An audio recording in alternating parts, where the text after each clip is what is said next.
Best mobile under 15,000 rupees. Best gaming phone இது, best battery phone இது, best camera phone இது, best performing phone இது அப்படின்னு தெரிஞ்சுருக்கீங்களா? So இந்த வீடியோ உங்களுக்கான சரியான வீடியோவாக இருக்கும். 15,000 ரூபாய்க்குள்ள ஒரு மொபைல் எடுக்கணும் அப்படின்னு தேடிட்டு இருக்கீங்கன்னா ஸோ இந்த வீடியோவில் பெஸ்ட்டான 15,000 ரூபா பட்ஜெட்டில் இருக்கிற மொபைல் கூடவே என்னென்ன விஷயங்கள்லாம் அந்த மொபைல் பெஸ்ட்டாக இருக்குது, என்னென்ன குறைகள்லாம் அந்த மொபைலில் இருக்குது அப்படின்றத தெளிவாக ஷேர் பண்ண போகிற ஒரு வீடியோவாக இந்த வீடியோ இருக்கும். ஸோ இந்த ஒரு வீடியோவில் உங்களுக்கு ஒரு 15,000 ரூபாய்க்குள்ள ஒரு நல்ல மொபைல் எடுக்கிறதுக்கான ஆப்ஷன் கிடைக்க போகுது. ஸோ இங்கே best all rounder, best camera, best performing phone அப்படின்னு வரிசையாக ஒன் பை ஒன்னாக ஷேர் பண்ண போகிறேன். ஸோ வாங்க தெரிஞ்சுக்கலாம். இந்த லிஸ்ட்டில் ஃபர்ஸ்ட் பெஸ்ட் கேமிங் ஃபோன் பார்த்துடலாம். பெஸ்ட் கேமிங் ஃபோன் அப்படின்னா பர்ஃபார்மன்ஸ் ரொம்ப முக்கியத்துவம் கொடுப்போங்க. ஸோ பர்ஃபார்மன்ஸ் பெஸ்ட்டாக இருக்கும்போது அது வந்து ஒரு பெஸ்ட்டான கேமிங் பர்ஃபார்மன்ஸ் கொடுக்கும். இங்கே பெஸ்ட் ஃபோன் அப்படின்னு பார்க்கும்போது CMF Phone 1 தான் இது வரைக்கும் லான்ச் ஆனதுலே இப்போதைக்கு மார்க்கெட்டில் இருக்கிறதுலே ஒரு நல்ல ப்ராசர் கொடுத்துருக்காங்க. இருக்கிறதுலே ஒரு பெஸ்ட்டான ப்ராசர் இந்த ப்ரைஸ் செக்மெண்ட்டில். ஸோ அப்படி இந்த மொபைலில் என்னென்ன கிடைக்குது அப்படின்னு பார்த்தீங்கன்னா 6.67 inches Full HD Plus AMOLED 120 Hz refresh rate உள்ள display, in display fingerprint சென்சாரோட கொடுத்துருக்காங்க.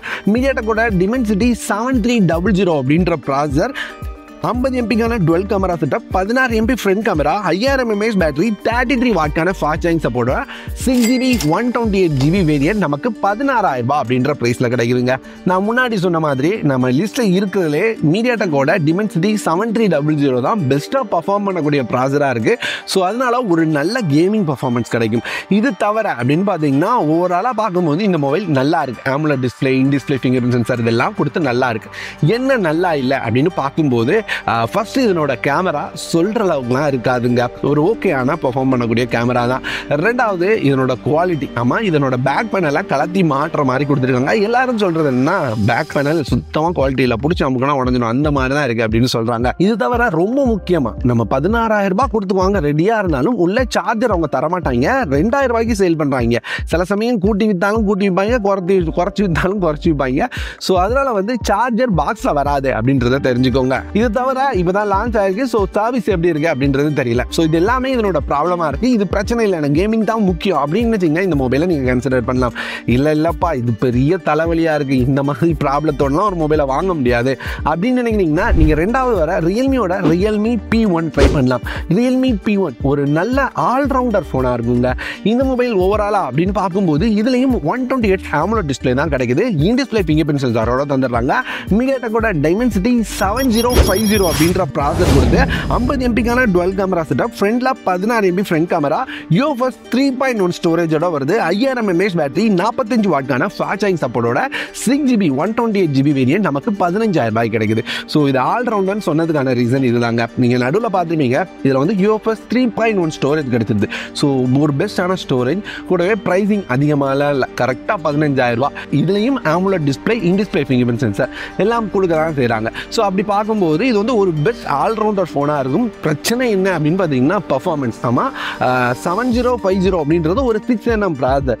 பர்ஃபார்மன்ஸ் நல்லா இருக்காது அப்படின்னு சொல்ல மாட்டேன். நீங்கள் வந்து ரொம்ப நல்லா இருக்கும் அப்படின்னு எதிர்பார்த்து வாங்காதீங்க. ஒரு ஆவரேஜான கேமிங், நான் ஒரு கேஷுவலாக கேம் ப்ளே பண்ணுவேன் அப்படின்னு நினச்சிங்கன்னா எந்த வித பிரச்சனையும் இல்லை. ஹெவியாக புஷ் பண்ணிங்கனாலும் பிரச்சனை பெருசாக நோட்டீஸ் பண்ண மாட்டாங்க. ஆனால் வந்து ரொம்ப ஹெவியாக கேம் ப்ளே பண்ணுற கேமர்ஸ் கண்டிப்பாக இந்த மொபைல் செட் ஆகாது. மற்றபடி இது வந்து ஒரு பெஸ்ட்டான ஃபோனாக இருக்குங்க. ஒருவேளை உங்கள்கிட்ட நம்ம சொல்கிறது ஏதாவது ஒரு ஃபோன் இருக்குது, நீங்கள் யூஸ் பண்ணிட்டு இருக்கீங்க அப்படின்னா உங்களோட கருத்து என்னவோ கமெண்ட்ல சொல்லுங்க. மற்றவங்க வந்து அதை பார்த்து தெரிஞ்சுக்கோங்க, ஃபோன் நல்லா இருக்கா இல்லையா, இன்னொன்று இஷ்யூ இருக்கு அப்படின்றத அந்த கமெண்ட்டை பார்க்கும்போது உங்களுக்கு ஐடியா கிடைக்கும். ஸோ யூஸ் பண்ணுறவங்க கண்டிப்பாக கமெண்ட் பண்ணுங்க. இந்த லிஸ்ட்டில் அடுத்து வரது எனக்கு வந்து AMOLED டிஸ்பிளே இருக்கணும், கொஞ்சம் கம்மி ப்ரைஸில் கிடைச்சா நல்லா இருக்கும் அப்படின்னு நினச்சிங்கன்னா நீங்கள் வந்து போகோவோட X6 Neo ட்ரை பண்ணலாம். இதுலையும் எப்பவும் பார்க்குற அதே மாதிரியான ஒரு மொபைல் தான். 6.7 inches 120 Hz AMOLED டிஸ்பிளே. இதை வந்து இன் டிஸ்பிளே ஃபிங்கர் பிரிண்ட் சென்சார் இல்லை, சைட் மவுண்டட் கொடுத்துட்டாங்க. இது தவிர அப்படின்னு பார்த்தீங்கன்னா Dimensity 6080 அப்படின்ற ப்ராசர், 108 MPக்கான dual camera setup, 16 MP front camera, 5000 mAh battery, 33 வாட்கான fast charging support, 8GB 128GB 6GB கிடையாது, 8GB 128GB 14,000 ரூபாய் அப்படின்னு சேல் பண்ணிட்டு இருக்காங்க. ஸோ இதில் நல்லா இல்லாத விஷயம் அப்படின்னு பார்க்கும்போது ஃபஸ்ட்டு பர்ஃபார்மன்ஸுங்க. ஆமாம், 6080 நம்ம பார்க்குற இந்த லிஸ்ட்டில் கொஞ்சம் கம்மியாக பர்ஃபார்ம் பண்ணக்கூடிய ஒரு ப்ராசராக இருக்கும். ஸோ அதை தவிர அப்படின்னு பார்த்தீங்கன்னா அந்த 108 MP கேமரா ரொம்ப நல்லா இல்லை அப்படின்னாலுமே ஓகேயான ஒரு பர்ஃபார்மன்ஸ் கொடுக்கும். AMOLED டிஸ்பிளே நல்லா தான் இருக்குது. ப்ரொடக்ஷன் ப்ரொடக்ஷன் வேற கொடுத்துருக்காங்க. இன்டிஸ்பிளே ஃபிங்கர் பிரிண்ட் சென்சார் மட்டும் இல்லை. ஸோ ஓவராலாக இது எல்லாத்துக்கும் ஒரு 1000 ரூபாய் கம்மி பண்ணியிருக்காங்க. 8 GB ரேமோட கிடைக்கும் போது இது எனக்கு வந்து ஒரு நல்ல டீலாக தெரிஞ்சுது. அப்படி இல்லை அப்படின்னா இதே போக்கோ M6 ப்ளஸும் கன்சிடர் பண்ணலாம். அதில் வந்து ஸ்னாப்ட்ராகன் ப்ராசரோட உங்களுக்கு கிடைக்கும். ஆனால் வந்து AMOLED டிஸ்பிளே கிடையாது அப்படின்றதையும் தெரிஞ்சுக்கோங்க. போக்கோ அப்படின்னு சொன்ன உடனே எல்லாருக்கும் ஞாபகம் வர்றது அந்த மதர் போர்டு இஷ்யூ தான். ஸோ சமீப காலமாக அந்த மாதிரி இஷ்யூ எதுவும் ஃபேஸ் பண்ணுறது இல்லை. நான் எடுத்து கொடுத்த ஒரு சிலரோட மொபைல்ஸ் இதுவரைக்கும் ப்ராப்ளம் இல்லாமல் நல்லா தான் இருக்குது ஒரு சில வருஷங்களுக்கு அப்புறமும். ஸோ இப்போ நம்பலாம் அப்படின்னு நினைக்கிறேன். நம்பிக்கை இருந்தால் மட்டும் இந்த மொபைல் பாருங்க. அடுத்து எனக்கு இந்த பர்ஃபார்மன்ஸ்லாம் முக்கியம் இல்லை. கேமிங் நல்லா இருக்கணும், கேமரா நல்லா இருக்கணும், பேட்டரி நல்லா இருக்கணும் அப்படின்ற மாதிரி ஒரு மொபைல் சொல்லுன்னு கேட்டிங்கன்னா உங்களுக்கு மோட்டோவோட G64 பக்காவாக செட் ஆகும். இந்த மொபைல் வந்து 6GB 128GB 14,000 ரூபாய்க்கு சேல் பண்ணுறாங்க. இது வந்து ஒரு LCD டிஸ்பிளேயோட ஒரு மொபைல் 120Hz ரிஃப்ரெஷ் ரேட்டோட வந்துருது. மீடியாடெக்கோட 7025 அப்படின்ற ப்ராசஸர் 50 MPக்கான டுவெல் கேமரா செட்டப் கொடுத்துருக்காங்க. 16 MPக்கான ஃப்ரண்ட் கேமரா இருக்குது. 6000 mAh பேட்டரி, 30 வாட்கான ஃபாஸ்ட் சார்ஜிங் சப்போர்ட் கொடுத்துருக்காங்க. ஸோ இந்த மொபைலோட மேஜர் நெகட்டிவ் அப்படின்னு பார்க்கும்போது இதில் கொடுத்துருக்க அந்த LCD டிஸ்பிளே தான். இதை தவிர ப்ராசஸர்லாம் குறை சொல்ல முடியாது, நல்லா தான் இருக்குது. அதே மாதிரி ஒரு பெரிய பேட்டரி, ஒரு 6000 mAh பேட்டரி கிடைக்குது. சாஃப்ட்வேர் அப்படின்னு பார்க்கும்போது இங்கே கொஞ்சம் பிரச்சனை இருக்குது. ஸோ இங்கே பார்க்குறதுக்கு இது வந்து ஒரு ஸ்டாக் இவை மாதிரி இருக்குது, நல்லா இருக்குது அப்படின்னு சொன்னாலுமே அப்டேட் சரியாக தரதில்லை அப்படின்றது மோட்டோவில் இருக்க பிரச்சனை. இது தவிர மொபைல் வரும்போது எக்கச்சக்கமான ப்ளோட்வேர்ஸோட வேற வரும். ஸோ ப்ளோட்வேர்ஸ் அன்இன்ஸ்டால் பண்ணுற மாதிரி தான் இருக்கும். இது வந்து ஒரு பிரச்சனையை எடுத்துக்க முடியாது. இருந்தாலும் அப்டேட் தரல அப்படின்றது கண்டிப்பாக பிரச்சனையாக தான் இருக்கும். ஸோ சாஃப்ட்வேர் ரொம்ப ரொம்ப முக்கியம். எனக்கு அப்டேட்ஸ்லாம் முக்கியம் அப்படின்னா இந்த மொபைலை நீங்கள் பார்க்காதீங்க. இது தவிர LCD டிஸ்பிளே விட இருக்குது. ஸோ இது எல்லாமே இந்த மொபைலில் இருக்க பிரச்சனையாக இருக்குது. இதை தாண்டியும் இந்த மொபைல் உங்களுக்கு ஓகே அப்படின்னு நினச்சிங்கன்னா 14,000 ரூபாய்க்கு இப்போ அவைலபிளாக இருக்குது. சில சமயம் கூடும், சில சமயம் குறையும். ஸோ கரெக்டான டைமில் பார்த்து வாங்கிக்கோங்க. என்னப்பா நீ எல்லாம் மீடியாடெக் மொபைல் தானா, ஒரு ஸ்னாப்ட்ராகன் மொபைல் சொல்லு, ஸ்னாப்ட்ராகன் ப்ராசஸர் இருந்தால் தான் மொபைல் நல்லா இருக்கும் அப்படின்னு நினைக்கிறீங்களா? நீங்கள் விவோட Vivo T2X கன்சிடர் பண்ணலாம். அல்லது விவோ பிடிக்கலன்னா iQOட iQ Z9X கன்சிடர் பண்ணலாம். இந்த மொபைல்லாம் உங்களுக்கு 6.67 inches 120Hz LCD டிஸ்பிளேயோட வருது.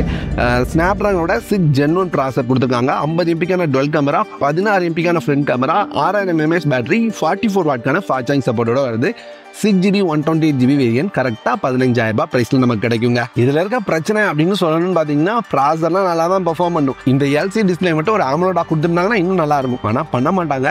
ஸோ உங்களுக்கு ஸ்னாப்ட்ராகன் மொபைல் தான் வேணும் அப்படின்னு நினைச்சீங்கன்னா இந்த மொபைல் உங்களுக்கு வந்து ஒரு பர்ஃபெக்ட் சாய்ஸாக இருக்கும். ஸோ நீங்கள் ட்ரை பண்ணி பார்க்கலாம். இது தவிர வேற ஒரு சிலர் வந்து எனக்கு சாம்சங் மொபைல் தான்ப்பா பிடிக்கும், சாம்சங் நான் தான் எடுப்பேன் அப்படின்னு நினைக்கிறீங்க. அப்படின்ற பட்சத்தில் நீங்கள் வந்து சாம்சங்கோட M34 கன்சிடர் பண்ணலாம்.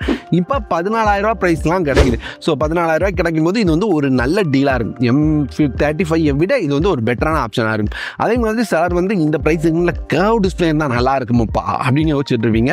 கர்வ் டிஸ்பிளே அப்படின்னு பார்த்தீங்கன்னா நீங்கள் லாவாக்கு தான் போய் ஆகணும். லாவாவோட lava place X 4GB 128GB கரெக்டாக 15,000 ரூபாய்க்கு கிடைக்குது. கர்வ் டிஸ்பிளே கொடுக்குறாங்க. இது தவிர சொல்கிற அளவுக்கு அது ஒரு நல்ல மொபைல் கிடையாது. ஸோ கர்வ் டிஸ்பிளே தான் முக்கியம். எனக்கு அந்த லுக் வேணும் அப்படின்னு நினச்சிங்கன்னா லாவோட பிளேஸ் X எடுத்துக்கோங்க. எடுத்துட்டு கொஞ்சம் பத்திரமா வச்சுக்கோங்க. கீழே போட்டிங்கன்னா தெரிச்சிடும்.